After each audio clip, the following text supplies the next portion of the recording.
অভিনন্দন বাংলাদেশ শুধুমাত্র সাপোর্ট করে দোয়া করে সুপার ফোরে চলে যাওয়ার জন্য।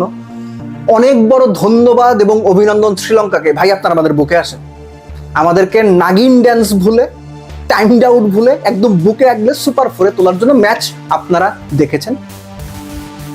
তিনটা পার্টিকুলার বিষয় নিয়ে আলোচনা করব এবং একই সঙ্গে বাংলাদেশ কোথায় পিছিয়ে সেটাও বলবো। কোথায় মোহাম্মদ নবী, কোথায় জাকের আলী অনেক, কোথায় ক্যাপ্টেন থুসারাকে টানা 3 ওভার বল করান, কোথায় মুস্তাফিজকে 1 ওভার উইকেট পাওয়ার পর লিটন আক্রমণ থেকে সরিয়ে নিয়ে 19 আর 17 নাম্বার ওভার করানোর চিন্তা করেন। এই আলোচনাগুলো জরুরি। নাম্বার 1, থুসারার বোলিং।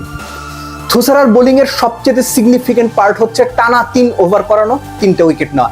4 ওভার 18 রানে 4 উইকেট তিনি পেয়েছেন। আমার প্রশ্নটা ওই জায়গাতেই, পার্টিকুলার একটা জায়গা মনে করিয়ে দিচ্ছে আপনাদের। শ্রীলঙ্কার বিপক্ষে যে মেন্ডিস দুর্দান্ত এক ইনিংস খেলে আফগানিস্তানের বিপক্ষে শ্রীলঙ্কাকে জেতালেন, বাংলাদেশকে সুপার ফোরে যেতে সাহায্য করলেন, সেই মেন্ডিসের উইকেট পাওয়ার পেতে মুস্তাফিজ নিয়েছিলেন, মনে আছে?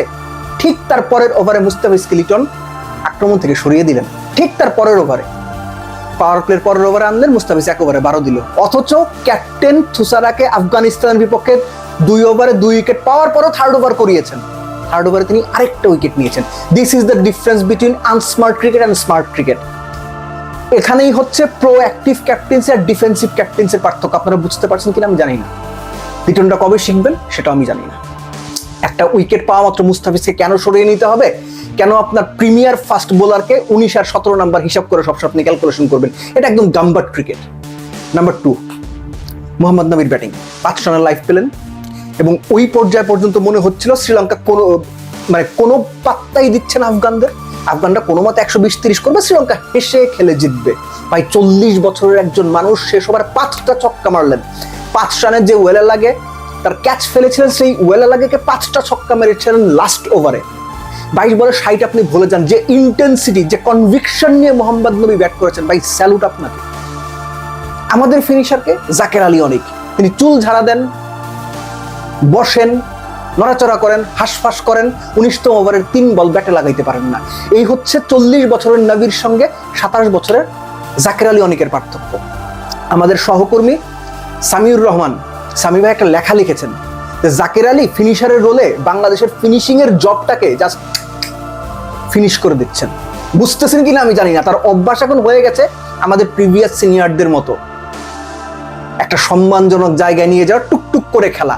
11তম ওভারে উইকেটে এসেও তিনি শেষ পর্যন্ত 100-র উপরে স্ট্রাইক রেটে রান রেট নিতে পারেন না। টিম ম্যানেজমেন্ট এগুলো ভাববে? মোহাম্মদ নবীকে দেখে শিখবে? 40 বছর বয়সে যা পারেন মোহাম্মদ নবী, আপনারা 27 বছর বয়সে টকবগে রক্ত নিয়ে সেটা পারেন না। লাস্ট মেন্ডিসের ব্যাটিং, শুধুমাত্র 70%, 68% রান তিনি করেছেন এটা খেলে, সুইপ খেলে। এবং ইন্টারেস্টিংলি তিনি যেভাবে ইনিংসটা গুছিয়েছেন, এই যে 65 রান পর্যন্ত কোনো ছক্কা না মারা, 4 মারা, অনেক বেশি রানিং বিটুইন দ্য উইকেট।